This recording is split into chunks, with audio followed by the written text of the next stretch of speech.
G Sudhakaran പാർട്ടിയിൽ നിന്നുള്ള ബന്ധങ്ങളെല്ലാം ഉപേക്ഷിക്കുന്ന ഈ ഘട്ടത്തിൽ CPM അടുത്ത ഞെട്ടലിലാണ്. മുൻപ് മറ്റു പാർട്ടികളിൽ ഉണ്ടായിരുന്ന എല്ലാ പ്രതിഭാസങ്ങളും, ആരോപണങ്ങളും, കാലുവാരലുകളും എല്ലാം ഇപ്പോൾ CPM-ലും എത്തിയിരിക്കുന്നു.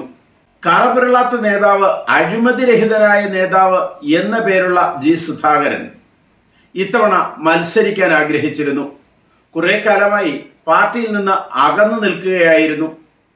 എന്നാലും ഇത്തവണ സംസ്ഥാന കമ്മിറ്റിയും കേന്ദ്ര കമ്മിറ്റിയും എല്ലാം ഇടപെട്ട് തന്നെ മത്സരിപ്പിക്കും എന്ന ധാരണയിൽ തന്നെയായിരുന്നു ജി സുധാകരൻ.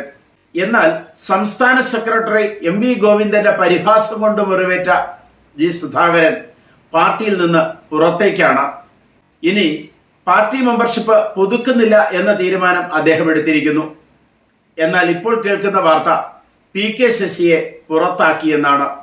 മുൻ MLA-യും CPM നേതാവുമായിരുന്ന PK ശശി വിമതരുടെ സമ്മേളനത്തിൽ പങ്കെടുത്തതോടുകൂടിയാണ് പുറത്തേക്കുള്ള വഴിയൊരുങ്ങിയത്. ഗുരുതരമായ ആരോപണങ്ങളാണ് PK ശശി ആ സമ്മേളനത്തിൽ പാർട്ടിക്കെതിരെ, നേതാക്കൾക്കെതിരെ ഉന്നയിച്ചിരിക്കുന്നത്.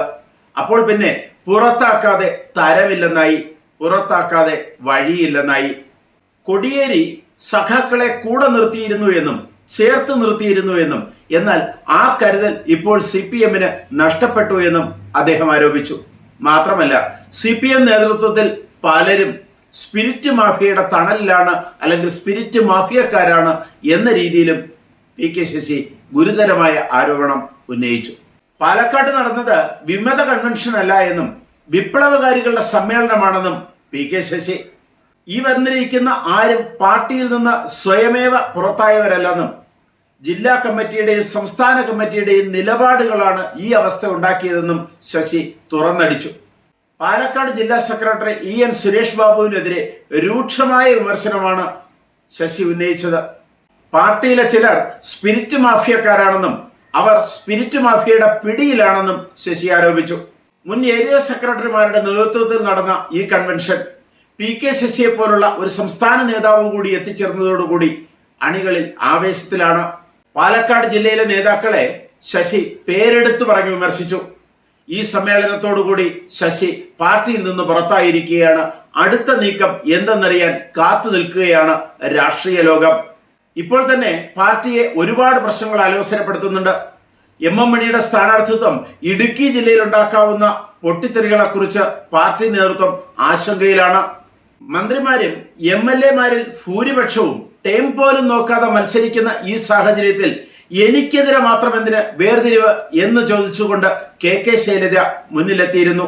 എന്നാൽ പേരാവൂരിലേക്ക് സീറ്റ് നൽകി തൽക്കാലം KK ശൈലജയെ സമാധാനിപ്പിച്ചിരിക്കുകയാണ്. തളിപ്പറമ്പിൽ MV ഗോവിന്ദന് പകരം ഭാര്യ PK ശ്യാമളയ്ക്കാണ് സീറ്റ്. അത് പാർട്ടിയിൽ മുറുമുറുപ്പിന് ഇടയാക്കിയിട്ടുണ്ട്. സാധാരണഗതിയിൽ CPM-നെ സംബന്ധിച്ചിടത്തോളം ഒരു സ്ഥാനാർത്ഥിയെ തീരുമാനിച്ചു കഴിഞ്ഞാൽ അവിടെ പിന്നെ മറ്റൊരു ചർച്ചയുണ്ടാകുന്നതല്ല. പൊട്ടിത്തെറിയും കലാപങ്ങളും അവിടെ അവസാനിക്കുകയാണ് പതിവ്. എന്നാൽ അതിൽ നിന്നെല്ലാം വിരുദ്ധമായി ഇത്തവണ പൊട്ടിത്തെറികളുടെ കാലമാണ്. സ്ഥാനാർത്ഥിത്വത്തിന് വേണ്ടിയുള്ള ഇത്തരം പൊട്ടിത്തെറികളും കലാപങ്ങളും CPM-ന് പുതിയ ചരിത്രമാണ്. കൂടുതൽ വാർത്തകളും വിശേഷങ്ങളുമായി ഉടൻ ദയവായി ഈ ചാനൽ സബ്സ്ക്രൈബ് ചെയ്യുക.